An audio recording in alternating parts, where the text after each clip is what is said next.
छगन भुजबळ बोलतायत, थेट जाऊयात. राज्यामध्ये आणि देशामध्ये अनेक ठिकाणी विशेषतः विदर्भामध्ये मतदान सुरू आहे आणि काही ठिकाणी जे आहे महाविकास आघाडी किंवा महायुती अजूनही काही कोण कुठे उभं राहणार आहे उमेदवार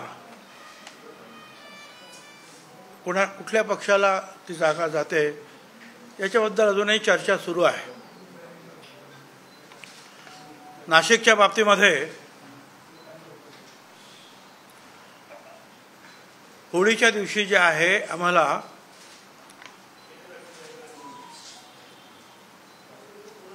अजितदादाचा निरोप आला म्हणून आम्ही देवगिरीवर गेलो आणि तिथे अजितदादा, प्रफुल्ल पटेल तटकरे बसले होते आणि 1 वाजता बोलवलं. आम्हाला जायचं होतं नाशिकला. म्हणजे कशाला बोलवलं म्हणाले की आजच आम्ही 6 वाजता दिल्लीवरून आलो आणि दिल्लीला देशाचे गृहमंत्री अमित शहा यांच्याबरोबर मुख्यमंत्री शिंदे, फडणवीस, अजितदादा आणि त्यांचे 2-2, 4-4 जे काही प्रमुख त्यांनी ठरवलेले ते सगळी मंडळी या सीट शेअरिंगच्या बाबतीमध्ये कुठल्या जागा कुणाला द्यायच्या या बाबतीमध्ये चर्चेला आम्ही बसलो होतो आणि त्यावेळेला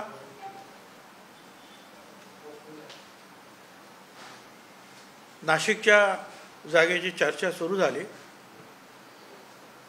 आणि अजितदादा म्हणाले की आम्ही सांगितलं की आमचे आमदार आहेत खाली, आम्हाला ती सीट द्यावी. आणि विचारलं की कोण आहे तुमचा उमेदवार, तर आम्ही सांगितलं त्यांना की माजी खासदार समीर भुजबळ उमेदवार असतील. तर त्यावेळेला त्यांनी सांगितलं अमित शहा नाही, तिथे छगन भुजबळ उभे राहतील. म्हणजे मी उभा राहणार, अरे पण मी सीट मागितली नाही, पण ते त्यांनी सांगितली. आणि मग शिंदे म्हणाले की आमची जागा आहे ती आणि गोडसे तिथे आमचे खासदार, ते म्हणे आम्ही त्यांना समजवू पण भुजबळ तिथे लढतील. मी म्हटलं थोडा वेळ द्या, उद्या येतो तुम्हाला सांगतो कन्फर्मेशन. दुसऱ्या दिवशी गेलो, म्हटलं काय, ते म्हणे नाही काय दुसरा मार्ग नाही, तुम्हाला लढावं लागेल. आणि मग आम्ही नाशिकला गेल्यानंतर जे आहे चाचपणी सुरू केली. सुदैवाने फार चांगला रिस्पॉन्स मिळाला. म्हणजे मराठा समाज म्हणजे आमचे जे पक्षातले तर जिल्हा प्रमुख आणि महिला प्रमुख आणि तुमचे युवक प्रमुख वगैरे बरेचसे जे आहेत शहर प्रमुख हे मराठा समाजाचेच कार्यकर्ते, अधिक माझी पर्सनल तिथेच मी असल्यामुळे अनेक चांगले चांगले लोक येऊन मराठा समाजाचे सुद्धा भेटले. आम्ही तुम्हाला सपोर्ट करणार आहोत. ब्राह्मण आणि उच्चवर्णीय जे आहेत त्यांनी सांगितलं आम्ही तुम्हाला सपोर्ट करणार. जे आमचे दलित बांधव आहेत ते म्हणाले तुम्ही आमच्यासाठी काम केलेलं आम्ही तुम्हाला सपोर्ट करणार. आदिवासी समाजाचे लोक आले, अल्पसंख्याक आले, ओबीसी तर निश्चितपणे सगळेच आले आणि चांगलं वातावरण जे आहे सुरू झालं. आणि त्यानंतर जे आहे ती बातमी बाहेर फुटली आणि ती चर्चेला सुरुवात झाली की भुजबळ उभे राहणार. आणि मग मला सांगावं लागलं की मला असंच सांगितलं आहे. आणि मग त्याची तुम्हाला माहिती आहे की चर्चा वर्तमानपत्रात, प्रिंट मीडियामध्ये बरेच दिवस चालली. आम्ही सुद्धा जे आहे हळूहळू कामाला लागलो, लोकांशी चर्चा करायला, बोलायला लागलो. परंतु जे पुढे इथे त्या जागा जे जाहीर करताना आणि उमेदवार जाहीर करताना वेळ लागायला लागला. बरं हे सांगता हे खरं आहे का तिथे दिल्लीत असं ठरलंय याची शहानिशा करण्यासाठी मी देवेंद्र फडणवीसांना फोन केला आणि त्यांना सांगितलं आपण समीर भाऊला उभं करूया नाशिकला. ते म्हणजे नाही, तुम्हालाच उभं राहायला सांगितलेलं आहे केंद्रातून. म्हटलं नक्की? हो म्हणे तुम्हालाच उभं करा. मी बावनकुळेला विचारलं, बावनकुळे मी होतो ना तिथे, मोदी साहेबांचा निरोप होता आणि अमित शहा साहेबांनी सांगितलं की तुम्हाला उभं राहायचं आहे म्हणून मी होतो त्या मीटिंगमध्ये. बरं म्हटलं मी जस्ट कन्फर्म करून घेतलं खात्री करून घेतली नक्की आहे का, आणि त्याप्रमाणे आम्ही कामाला लागलो. आता मला असं वाटलं की पहिल्या आठवड्यामध्ये आता हे आमचं जरी बोलणं झालं तरी नियमानुसार जे आहे पक्षानं युतीनं जाहीर करायला पाहिजे ना ती जागा. पण नंतर कळलं की चर्चा सुरू झाल्या, तिथले खासदारांचे काही प्रश्न होते, आणखी कुणाचे काही प्रश्न असू शकतील, नाही असं नाही. पण पहिल्या आठवड्यात तर झाला नाही, पण दुसरा गेला, तिसरा गेला, आणि तोपर्यंत 3 आठवडे मागच्या, कारण साधारण होळीच्याच दरम्यान विरोधी पक्षाचे जे आहेत महाविकास आघाडीचे उमेदवार जाहीर झाले आणि ते कामाला लागले. म्हणजे आज जवळजवळ 3 आठवड्यापेक्षा जास्त ते त्या नाशिक लोकसभा मतदारसंघामध्ये फिरत आहेत आणि त्यांचा प्रचार फार पुढे सुद्धा गेलेला आहे. आणि अजून सुद्धा जे आहे ह्या चर्चेच्या या गुऱ्हाळातून नाशिकचा काही तिढा सुटलेला दिसत नाही. आता जेवढा अधिक उशीर होईल तेवढं नाशिकच्या सीटचं जे आहे नुकसानसुद्धा होऊ शकतं. त्याच्यामुळे ताबडतोब निर्णय घेणं मला वाटतं गरजेचं आहे. ताबडतोब कोण ही जागा लढवणार, कुठला हा पक्ष आणि उमेदवार कोण, हे ताबडतोब जाहीर करायला पाहिजे. नाहीपेक्षा उगीच अडचण निर्माण होईल त्या जागेमध्ये, कारण समोरचे पक्ष जे आहेत जो म्हणा कामाला लागलेले आहेत. आता हे सगळं पाहिल्यानंतर हा डेडलॉक आहे, संदिग्धता आहे, आणि मग मी ठरवलं की ही संदिग्धता आपण दूर करायला पाहिजे, डेडलॉक आपणच उघडायला पाहिजे. आणि म्हणून मी आज इथे तुम्हाला सगळ्यांना आणि नाशिकच्या जनतेला आणि इतरांना सांगू इच्छितो की मी या नाशिकच्या उमेदवारीच्या संदर्भात पूर्णपणे माघार घेतलेली आहे. मी या निवडणुकीतून माघार घेतलेली आहे. पुन्हा एकदा सांगतो की मी प्रधानमंत्री मोदी साहेब, गृहमंत्री अमित शहा साहेब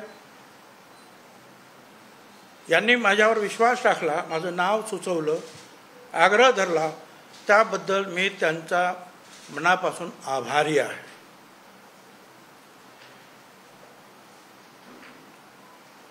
गेल्या काही दिवसांमध्ये मी प्रचाराला इतर ठिकाणी सुरुवात केली. चंद्रपूरला जाऊन आलो, मुनगंटीवारांनी त्यांच्या प्रचार 2-4 मिटिंग घेतल्या.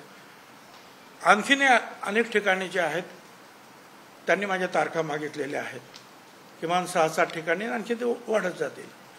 जिथे जिथे जे आहेत महायुतीच्या उमेदवारांसाठी मला बोलवण्यात येईल सभेसाठी, मी निश्चितपणे तिथे जाणार आहे आणि महायुतीची जी आहे शक्ती वाढवण्याचा प्रयत्न करणार आहे.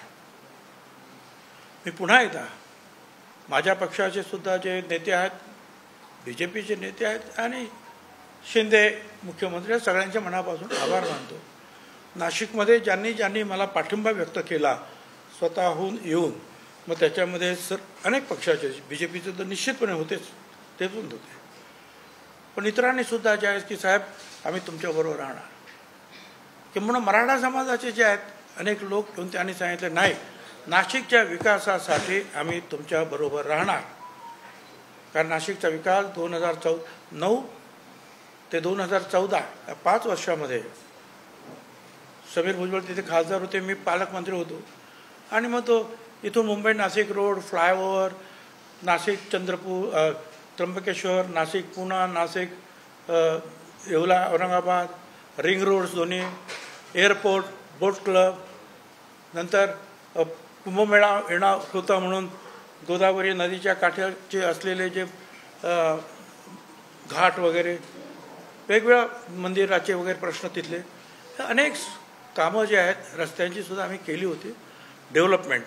त्यामुळे त्या नाशिकच्या लोकांचं आमच्यावर प्रेम होतं आणि त्या प्रेमाखातीर त्यांनी सांगितलं की आम्ही तुम्हाला नाशिकच्या विकासासाठी, आणि अर्थात मोदी साहेबांचे तिकडे 3 आमदार BJPचे आहेत, त्यांनी सुद्धा सांगितलं की मोदी साहेबांचे हात आम्हाला बळकट करण्यासाठी आम्ही तुम्हाला निश्चितपणे जे आहे पाठिंबा देणार, परंतु हा तिढा जो आहे हा कुठेतरी सुटला पाहिजे आणि कामाला लागलं पाहिजे. आणि म्हणून मी स्वतः जे आहे या निवडणुकीतून माघार घेतो आहे. आणि ज्याने मला सपोर्ट जाहीर केला नाशिकमध्ये, त्या मतदारसंघात, महाराष्ट्रातून इतर ठिकाणाहून काही फोन आले, त्या सगळ्यांचा मी मनापासून आभारी आहे.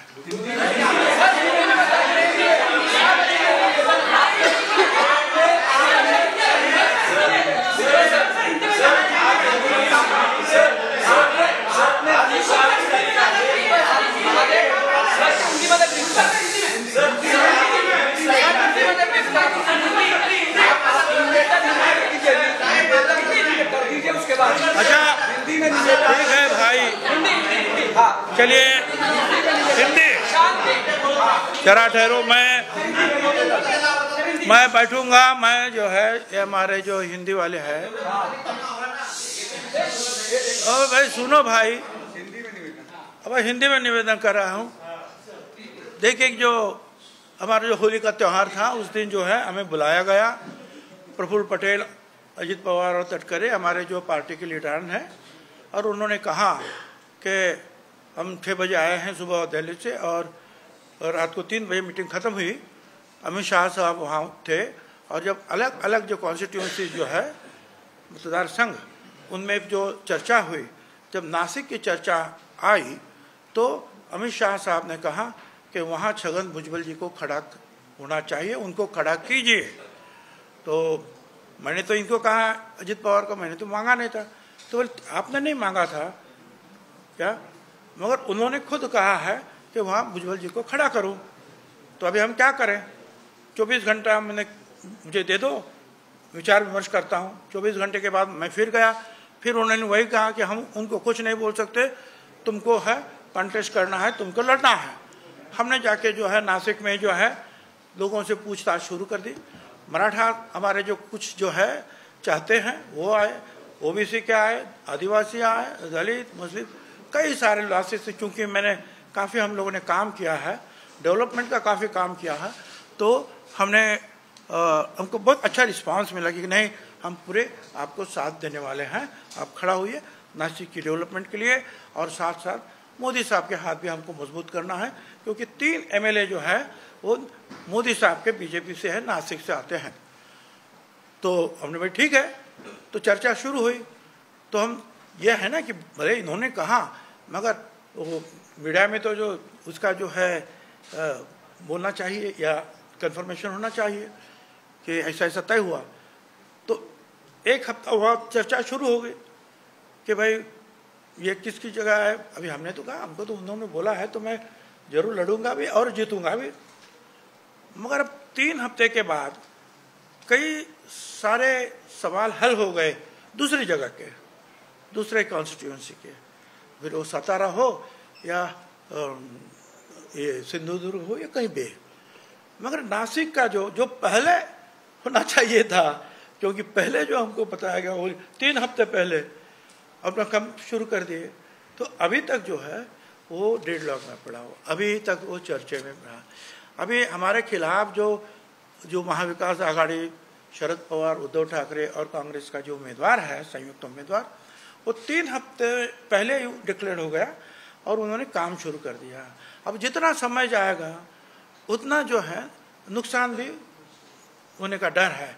इसलिए हमने तय किया कि ये डेडलॉक जो है ये हमको ही खोलना पड़ेगा. इसलिए मैंने खुद यहाँ जो है अगुवापन लिया है और मैंने कहा कि भाई ठीक है, मैं इस चर्चे से, इस लड़ाई से हट जाता हूँ